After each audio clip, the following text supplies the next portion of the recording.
If you've ever dreamed of living in Europe, really living there, not just a 2-week holiday but actually building a life there, then you need to hear this. Because Portugal in 2026 is one of the most realistic options for Malaysians who want to make that move. And I don't mean realistic in a vague, maybe, someday way. I mean there are specific legal paths, specific visa categories, specific numbers you need to hit, and if you follow the process correctly, you can be living in Portugal within months.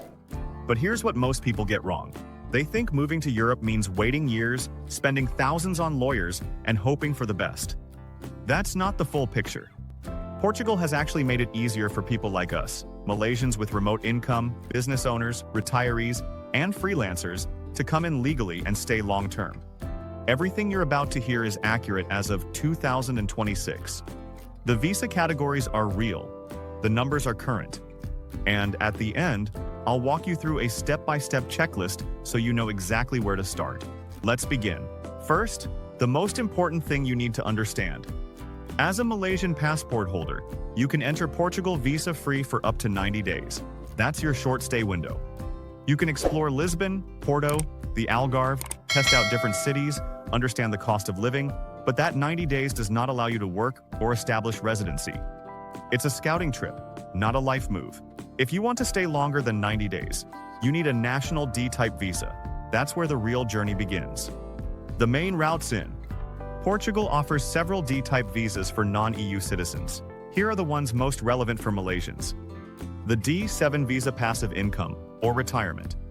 This is the most popular route for Malaysians who have rental income, pension funds, investments, or any stable income that isn't tied to working for a Portuguese employer. The current financial requirement is roughly €850 per month for the main applicant. That's around RM4,000 to RM4,500, depending on the exchange rate. If you're bringing a spouse, add 50% to that number. Per child, add 30%. It sounds like a lot, but if you're earning in Ringgit from Malaysian investments or properties, and your cost of living drops in Portugal, the numbers can actually work in your favor. The D8 Visa Digital Nomad. This one was created specifically for people who work remotely for clients or employers outside Portugal. Think IT professionals, marketers, designers, consultants, online business owners. The income threshold here is higher, roughly 4 times Portugal's minimum wage, which puts you around €3,000 per month gross income.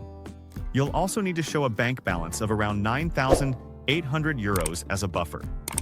If you're earning well in Ringgit or USD from remote work, this is your door. The D2 Visa Entrepreneur or Freelancer. If you want to run a business inside Portugal, serve Portuguese clients, or register a company there, the D2 is your route. There's no fixed income number, but you need a solid business plan, proof of capital, and evidence that your business is viable. This is slightly more complex, but it gives you full work rights within Portugal. The honest reality of living in Portugal. Let's talk numbers, because this is where it gets interesting for Malaysians. Lisbon is the most expensive city. Rent for a decent apartment in a central area runs €1,200 to €1,800 per month. That's not cheap. But move to Porto, and those numbers drop to €800 to €1,200. Go to Braga, Coimbra, or the Alentejo region, and you're looking at €500 to €800 per month for a good apartment. The further you go from the capital, the better your money stretches. Food is very affordable, especially if you eat where locals eat. A meal at a local restaurant, what they call a tasca, costs €8 to €12, including drinks. Local markets sell fresh produce at prices that would surprise you. Healthcare is accessible and high quality. Once you have your residence permit, you can register with the public health system. Before that, private health insurance is required, and it's not prohibitively expensive. The climate in Portugal is one of the best in Europe. Southern Portugal, the Algarve, gets over 300 days of sunshine a year. Even Lisbon and Porto have mild winters compared to most of Europe. For Malaysians used to heat, the adjustment isn't brutal. The language Portuguese is the real challenge. But here's the thing. English is widely spoken in cities, especially among younger people and in professional settings. You can manage daily life in English while you learn Portuguese. And you will need to learn Portuguese eventually, because for permanent residency and citizenship, you need to pass an A2 level Portuguese language test. That's a basic conversational level.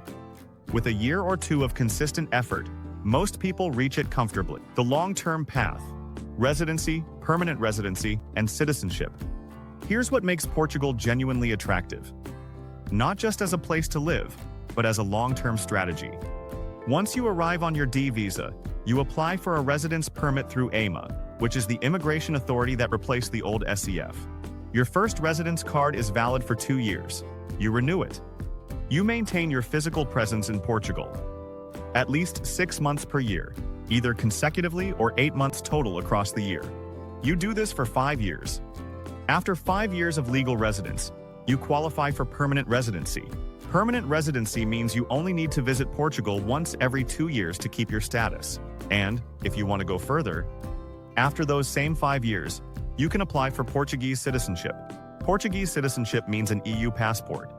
That passport gives you the right to live and work anywhere in the European Union's 27 member states: Germany, France, the Netherlands, Spain, anywhere. That's the long game. And for Malaysians thinking about their children's futures, it's a genuinely powerful option. What you actually need to prepare. Let me be specific, because vague advice doesn't help anyone.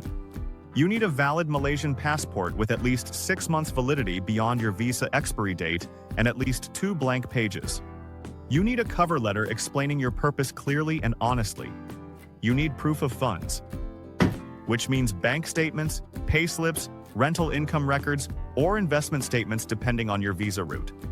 You need proof of accommodation in Portugal, which means a signed rental contract for at least 12 months, not a tourist booking. You need your Malaysian Certificate of Good Conduct, the SKB, as your criminal record certificate. You need comprehensive health insurance valid in Portugal. And for D7 and D2 applicants specifically, you need a Portuguese tax number called an NIF and a Portuguese bank account with sufficient funds deposited. Getting your NIF from Malaysia is possible through a Portuguese lawyer or relocation agency acting as your fiscal representative. This is usually the first practical step people take before their visa application. 1. Step-by-step checklist before you apply. 1. Decide your route. D7 if you have passive income. D8 if you work remotely. D2 if you're starting or running a business. 2. Check the current financial thresholds directly on the Portuguese consulate website, because these numbers are reviewed regularly. 3. Obtain your NIF through a Portuguese lawyer or relocation firm. 4. Open a Portuguese bank account and deposit your required funds. 5.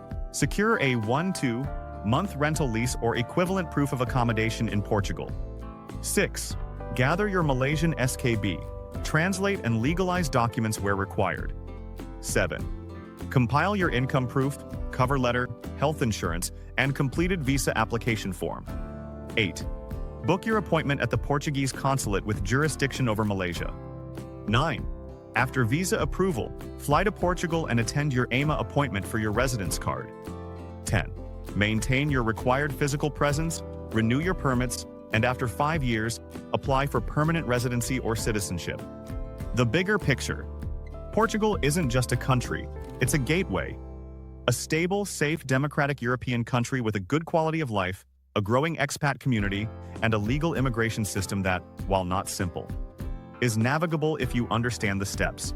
Malaysians already have the short-stay, visa-free advantage. That gives you the chance to go, explore, and decide before you commit to the full process. Visa rules can change, thresholds get adjusted.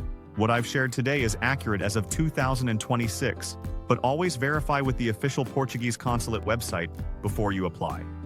Join expat forums. Connect with Malaysians already living in Lisbon and Porto. Their real-world experience is invaluable. The door is open. The path is real. What you do with it is up to you. If this helped you, share it with someone who's been thinking about making a move. Drop a comment telling me which visa route fits your situation. I'd love to hear it. And subscribe, because I'll be creating more content to help Malaysians understand exactly how to navigate opportunities like this one. Thank you for watching. Safe travels.